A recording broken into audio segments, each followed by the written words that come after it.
Monsieur le maire, chers collègues, alors Madame Malgarde vient d'en parler, alors dans des termes que je ne reprendrai pas, mais un document de travail, effectivement, présentant plus d'une centaine de pistes budgétaires qu'on peut qualifier d'austéritaires a été récemment dévoilé. Alors on revient sur le contexte tel qu'il a été présenté par vous-même et puis par certains de vos adjoints dans la presse. Il s'agirait d'une commande faite par le DGS au cadre, et c'est d'ailleurs conforté par plusieurs témoignages. C'est donc une demande qui dépend directement de votre autorité. Le contenu particulièrement austéritaire de ce budget a été, de façon assez peu élégante, placé sur le dos des fonctionnaires, puisque vous nous dites qu'il leur a été demandé de se lâcher, comme si les fonctionnaires dont on connaît par ailleurs l'attachement au service public dans cette collectivité, lorsqu'ils se lâchaient, devenaient subitement de droite, à tel point qu'ils en attaquaient leur propre poste en proposant des réductions en ressources humaines ou autres attaques de leurs propres acquis sociaux. Je pense que cela est tout à fait douteux. On peut aussi s'étonner que dans les explications exprimées dans la presse, nous avons eu plusieurs niveaux de réponse de la part notamment de certains partis de votre majorité. On nous a dit d'un côté, rien de tout cela ne se fera, et d'un autre côté, dans les mêmes interviews, de toute façon, nous sommes opposés à certaines de ces mesures. On ne sait plus très bien si c'est bien tout l'ensemble qui ne doit pas se faire, ou bien s'il y a des négociations et si certaines mesures ont bien été repoussées par les minoritaires de la majorité. Alors, au-delà de ces explications qui viennent de vous-même et de vos adjoints, il ne faut absolument pas tomber dans le piège qui est ici tendu de la défense de telle ou telle ligne budgétaire, de telle ou telle politique. Et en effet, ce serait reconnaître que l'austérité serait acceptable dans une certaine mesure. Or, vous l'avez, nous l'avons tous dénoncé.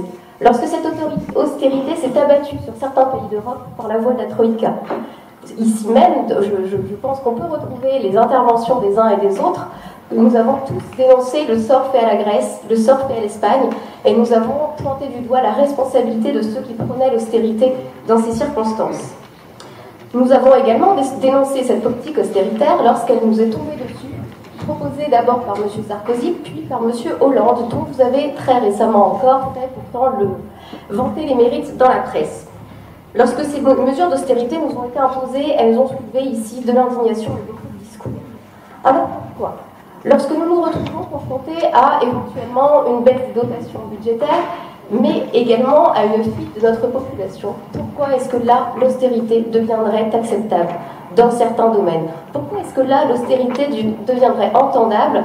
Et pourquoi est-ce qu'il faudrait admettre qu'ayant moins d'argent, il faudrait tout simplement faire moins pour la population?